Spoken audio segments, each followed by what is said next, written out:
кыргыз салтын биздин өзүбүздүн мамлекетибиз биргелек кезде биздин жазуу жүзүндөгү өзүбүздүн алфавитибиз жана башкаларыбыз боло элек кезинде дагы кыргыз элинен суурулуп чыккан эң бир мыктылар, ойчулар, акылмандар, акындар, анан кийин кыргыз тарыхына кийинки убакта жазгыч акындар деп кирип калган биздин адабиятчыларыбыз бар да. Булар өзүнчө эле бир тарыхтагы, кыргыз тарыхындагы ушул убакка чейин толугу менен көтөрүлбөй жаткан чоң бир байлык. Себеби ошол кишилер кыргыз тарыхын өзү жашап турган мезгилде уламыш катары жана башка кылып кеңири айтып кеткен тарыхтык белгилер бар. Мына ошолорду көтөрүп чыгып элге жеткирүү, ошол кишилердин жазып кеткен эмгектерин элге жеткирүү, ошол аркылуу кыргыз тарыхын терең билүү бул өзүнчө бир чоң мамлекеттик саясат болуш керек. Советтердин убагында биз Россиянын тарыхын кыргыз тарыхынан көп билдик. Европанын тарыхын кыргыз тарыхынан көп билдик. Ал эми өзүбүздөгү эле болуп, ушу кыргыз тарыхын жазып кеткен, кыргыз маданиятын, адабиятына чоң салым жасап кеткен улуу инсандарыбызды айта албай жүрдүк. Себеби алар улутчулар болгон, жана башкалар болгон деп кыргыз тарыхынан, кыргыз маданиятынан, кыргыз адабиятынан алыстатып жүрдүк. Мына эгемендүүлүккө келгенден бери өзгөчө 80-жылдардын аягы, 90-жылдардын башынан баштап өзүбүзчө эгемендүү көз карандысыз мамлекет болгондон кийин өзүбүздүн нукура тарыхыбызга жаңы көз караш менен, жаңы аракет менен өзүбүздүн тарыхыбызды билүүгө чоң иштери жүрүлүп келе жатат. Ошонун ичинде мына кыргыз элинин, кыргыз адабиятынын ичинде чоң эмгек сиңирип кеткен улуу акындарыбыздын бири, жазгыч акындарыбыздын бири Молдонияз болуп эсептелет. Быйыл Молдонияз бабабыздын 200 жылдыгын мамлекеттик деңгээлде өткөрөлүк деген чоң бир кадамдар, аракеттер болуп жатат. Бул боюнча президентибиз Садыр Нуркожоевич Жапаров дагы инициативаны колдоп жатат. Кудай буйртса, мына күз айларында эгемендүүлүктүн майрамы өткөндөн кийин Кадамжайда, Баткен облусунда, анан бүт эле Кыргызстан боюнча Молдонияздын чыгармасы боюнча, ошол чыгармаларын элге жеткирүү боюнча чоң иштер жүргүзүп жатат. Ошол иштерди жүргүзүп жаткан кишилердин бири Кыргызстандагы мурас наследиясынын үстүндө турган, жетектеп турган мына биздин өзүңөрдүн агайыңар, биздин белгилүү тарыхчыбыз, профессор тарыхчыбыз мына Кыяс Молдокасымов турат. Кыяс айланайын. Өзүң дагы ушул боюнча оюңду айтып берсең. Биринчиден Молдонияз боюнча болсо, экинчиден ушу Молдонияз сыяктуу биздин канчалаган мыктыларыбыздын бардыгын тең кийинки убакта айта албай келбедик. Мына эми силер келип ушул маселелерди көтөрүп жатасыңар. Мына быйыл Молдониязды көтөрсөк, андан кийин башкалардын бардыгын тең элге жеткиришибиз керек. Биз өткөндөгү улуу инсандарыбыздын ичинен тарыхты ошондон эле баштала турганысы эле Токтогул Сатылгановдон баштап калдык. Себеби Токтогул Сатылганов Советтердин убагында көтөрүлүп калды. Туурабы? Демократ акын катары, андан кийин Тоголок молдо. Ал эми андан мурдакы, андан бир кылым, эки кылым мурдакы жашаган улуу инсандарыбыздын атын, алардын эмгегин, алардын элибизге, журтубузга калтырып кеткен насаат сөздөрүн мына силер элге жеткиресиңер деп ойлойм. Агай, сиз аябай туура айттыңыз. Молдонияз мына быйыл 200 жылдыгын белгилеп атабыз. Молдонияз бул жазгыч акын. Молдонияз агартуучу. Молдонияз тарыхчы. Молдонияз ойчул. Молдонияз учурдун сүрөткери. Молдониязга көп маани бербей келейт атабыз. Мына 200 жылдыгы менен Молдонияз фондусу 200 жылдыгын алдында өтө чоң бир иштер жасады. Изилдөөлөрдү, атайын монографиялар даярдатып атат, жыйнактар даярдатып атат. Мына Омор Сооронов Молдониязды изилдеген эң алгачкы окумуштуубуздардын бирөөсү болот академик болот Юнусалиевдин ишмердиги тууралуу эмгегин жазып, азыр мына басмадан чыгып атат. Молдониязга тиешелүү атайын болгон жыйнактардын баары чыгып атат. Биз жанакы маарекелерди өткөрүп атканда көбүнчө той аштарга көңүл бурабыз дагы интеллектуалдык деңгээл жагынан көңүл бурбай калып атабыз. Мына ошолордун баардыгы Молдониязды өткөрүүдө бүт баарынан көңүл бурулуп атат. Өткөн жылы Байтык Баатырдын 200 жылдыгын өткөргөндө атайын изилдөө бир эмгектер жазылбай калды. Байтык Баатырдын өзүнүн сүрөтү табылбай, архивтерге жиберилбей, чоочун эле бир адамды Байтык Баатырдын айкели деп коюп койдук. Ал эми архивтерге жиберебиз деген убада аткарылган жок. Ал эми мына Молдонияздын 200 жылдыгы архивтерге жиберилип атат. Мен мына Ташкенттен Молдониязга тиешелүү агай. Молдониязды мурда 1823-1894 жылы жашаган деп келбедик белек? Ооба. Молдонияздын 1896 жылдагы ошол жердеги Маргалаң уездиндеги Найман болуштугунда тизмеси жүрөт.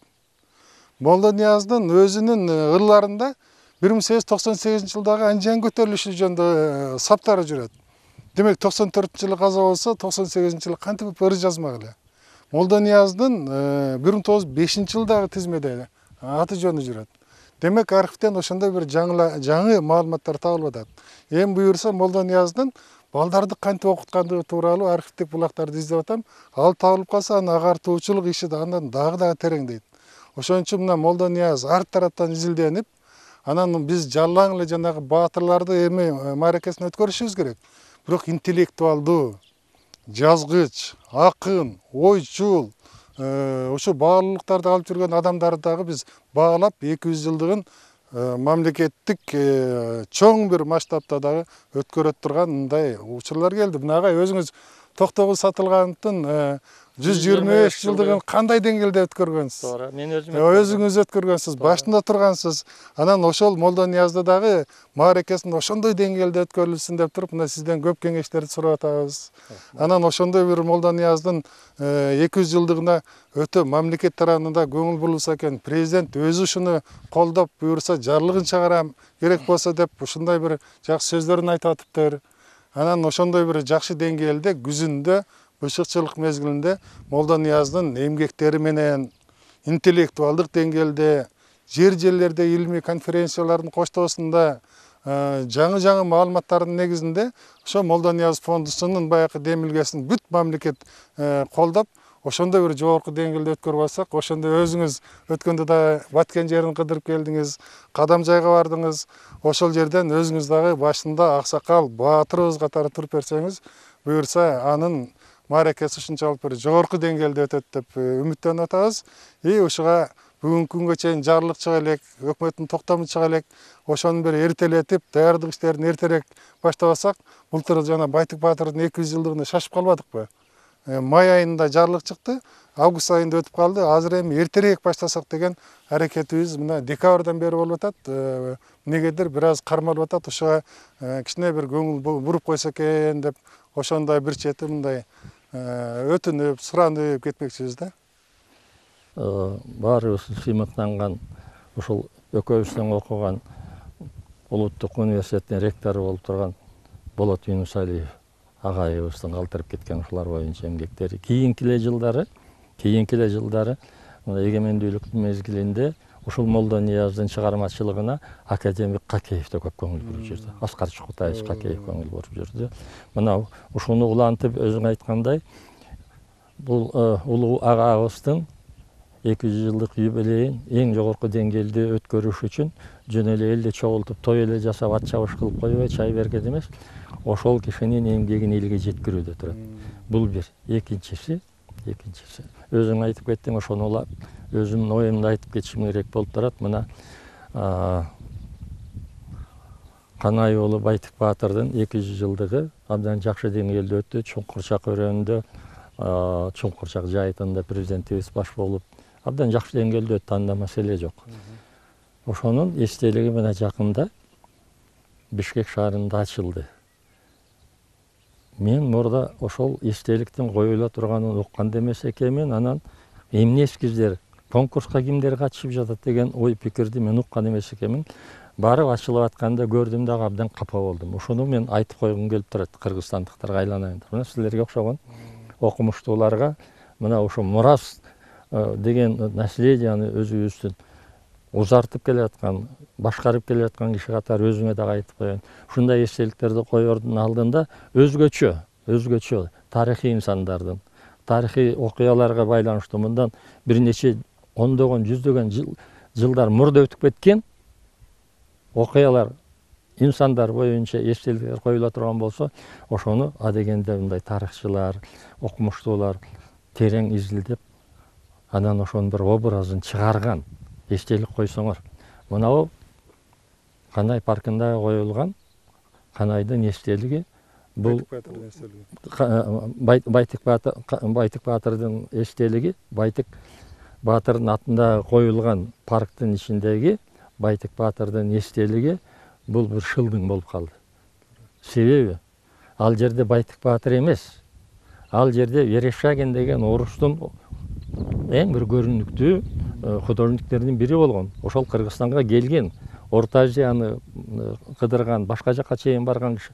Ошонун ушул жерден тартып кеткен бир сүрөтү бай кыргыз колуна шумкар кармап турган бай кыргыз деп турат. Мергенчи кыргыз деп коюп туруп ошону. Богатый кыргыз Соколом. Ахмет Тинчип дейт. Айланайындар. Эгер чындап эле Байтык Баатырды, ошонун эрдигине, ошонун кыргыз элинин өзүнүн мамлекеттүүлүгүн түптөөгө, ошо кыргыз жерин Кокон хандыгынан бошотууга жасаган аракетин а кишини баатыр деп эсептесек, ошол жерге бир куш салган кушчунун сүрөтүн коебузбу? Байтык Баатырдын элесин чыгарбайсыңарбы? Образын чыгарбайсыңарбы? Байтык Баатыр мынау Бишкек крепостун, Бишкек сепилин талкалаган эле эмгек эмес. Ал ушу чүй өрөөнүнүн баарынан Кокон хандыгын сүрүп чыгарган эмгеги бар. Улуу инсан, чыныгы баатыр. Мына ошо баатырдын сүрөтүн чыгарбайсыңарбы? Анан мен ушуну эмне үчүн ушул жерге эстеликти койгонуңарга мен түшүнбөйм. Саган дагы айтып коеюн. Эмне үчүн ушул эстеликтерди койгон? Мунун автору ким? Эгерде ушул эстеликтин автору менмин деп бирөө жазып, ошого гонорар алган болсо, анда ошол гонорарын тетиги мындан 150 жыл мурда өтүп кеткен Верещагин ошонун фонду бар болуш керек, ошого которуп койгула. Себеби ал эстеликтин автору жанагы эстеликти койдум деп гонорар алган кишилер эмес. Ал Верещагин эле өзү топтолугу менен эле. Туура эмес да ошол. Мен сураным ушул. Биздин тарыхчылар, биздин архитекторлор, биздин жетекчилер, райондук, шаардык, республикалык деңгээлдеги жетекчилерге кайрыларым. Эгерде чындап эле эстелик кое турган болсок, эстелик деген жүздөгөн жылдарга чейин калышы мүмкүн, миңдеген жылдарга чейин калышы мүмкүн. Ошол эстелик муундан муунга кимге коюлса дагы, кандай окуяга байланыш болуп туруп коюлган эстелик болсо, ошону көргөн кишилер түшүнүп тургандай болуш керек. Ошол баатырларга, ошол улуу инсандарга, ошолордун арбагына ыраазы болуп тургандай болуш керек. Ошол кишилердин образы, ошол кишилердин жасап кеткен эмгеги элге жеткендей болуш керек. Мен ойлор элем, шаардык биздин жетекчилерибиз мага көп эле болсо капа болор.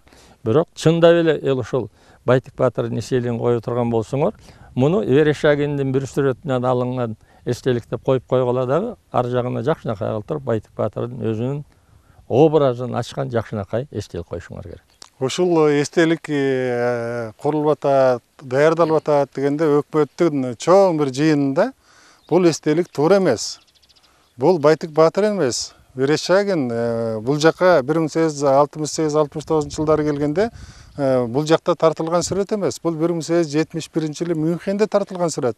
Ошон үчүн шылдың болобуз, токтотолу деп туруп, ошондо өкмөттүк жыйында айттым эле, токтотобуз деген. Бирок кийин ошону кайра 6 миллион сомго кайра курулуп калыптыр. Эми мен ошол Байтык Баатыр жөнүндө жазган кайра Молдон Ниязга дагы токтолоюн. Молдон Нияз тарыхчы деп айтпадымбы? Молдон Нияз өзүнүн эмгегинде 150ге жакын адамдын тизмесин жазат. Бүтүндөй Кыргызстанды кыдырып, аларга жолукканын жазат. Ар бир баякы жолуккан адамдардын өңүтүүсү кандай адамдар экендигинен бери жазат. кандай иштери жасагандан бери жазат. Ошон үчүн Молдо Нияз бул тарыхчы катары дагы Молдо Нияздын жазган ар бир инсаны Ташкенттеги, Алматадагы архивден азыр бүгүнкү күндө табылып атат. Ошон үчүн Молдо Ниязды мындай тарыхчы катары да, жазма акын катары, анан ушу Молдо Нияз сыяктуу жазма акындарыбыздан дагы бир Молдо Калбек деген мыкты 1878 жылы сүргүнгө айдалган, токтогул сатылгандан мурда 20 жыл. Ошондой акындары тууралуу да Ташкенттен жаңы маалыматтар табылды. Ошондой жаңы маалыматтардын негизинде кыргыздын акындарын, инсандарын, мыкты залкаларын даңазалай турган доор келди. Ошого мына президент мүмкүнчүлүгүн түзүп берип, архивдик документтерди изилдөөгө каражатын уже бөлүп атат. Кыскасы Молдо Нияздын 200 жылдыгында Молдо Нияздын ар тараптуу өмүр таржамалын элге кеңири жеткирүүдө мына жапа тырмак аракет кылып, ошол мааракени жогорку деңгээлде, интеллектуалдуу деңгээлде, ашказандын эмес, аң сезимдин деңгээлинде бир чоң бир мааракени алдыда өткөрүп алалы деп ошону мындай бир жапа тырмак киришип атабыз буюрса.